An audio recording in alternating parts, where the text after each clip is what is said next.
Assalamu alaikum, my dear friends. I welcome all of you for the environmental classes. Today's class is for the 12th, and the topic that we are going to discuss is Air Prevention and Control Act 1981. ये जो act है 1981, air act 1981, इसके बहुत सारे salient features हैं. So we are going to discuss one by one. First is the establishment of central and state boards for the implementation of laws. इस act से जो सेंट्रल एंड स्टेट बोर्ड्स वो establish होते हैं ताकि जो इसके रूल्स है इसको अप्लाई किया जाए. Aims at prevention, control and abatement of air pollution. तो इन बोर्डों का काम क्या होता है? प्रिवेंशन, कंट्रोल और अबेटमेंट ऑफ एयर पोल्यूशन इसको करते हैं. It monitors pollution beyond certain limits emitted by industrial emissions.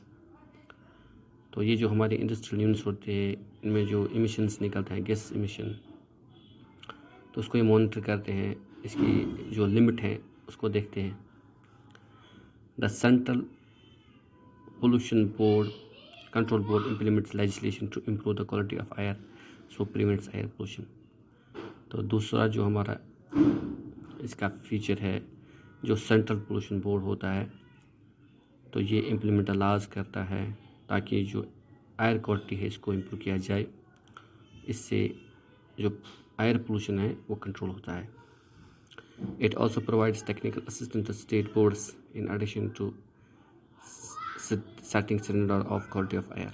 तो एक और जो काम उसका होता है, it provides technical and financial assistance to state boards. State board, एक तो सेंट्रल बोर्ड होता है, दूसरा होता है स्टेट बोर्ड.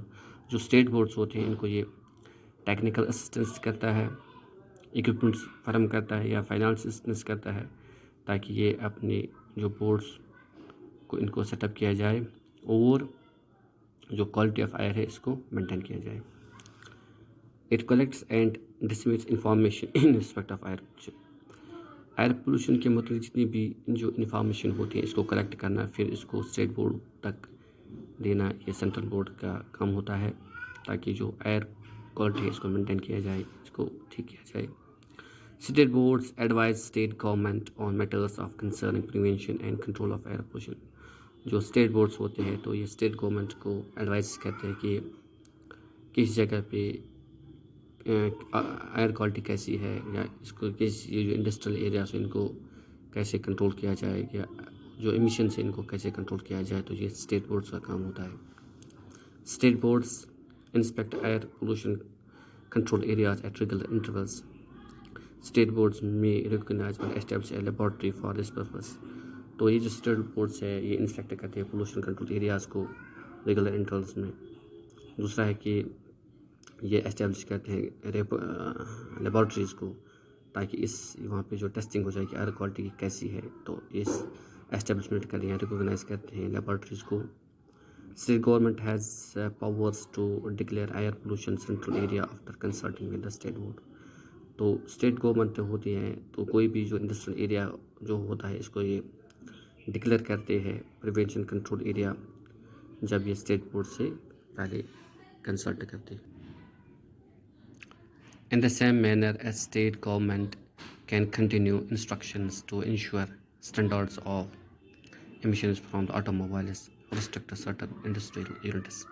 इसी तरह से जो स्टेट गवर्नमेंट होती है ये इंस्ट्रक्शन करती है या स्टेट जो बोर्ड्स होते हैं ये इंस्ट्रक्ट करें गवर्नमेंट को कि जो इमिशन स्टैंडर्ड्स होते हैं ऑटोमोबाइल से या कुछ एरिया इंडस्ट्रियल एरिया से, तो उनको ये चेकअप करते हैं, उनको ये कंट्रोल करते हैं.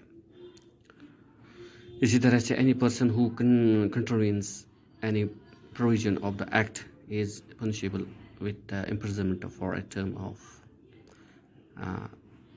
extending to 3 months or a fine of 10,000 or both if the offence continues.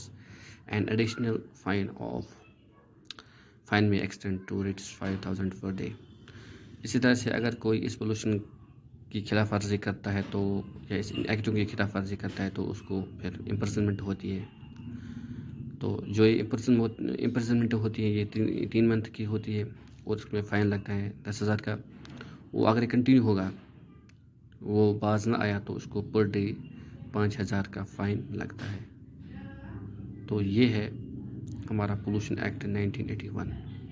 I hope you may have understood it.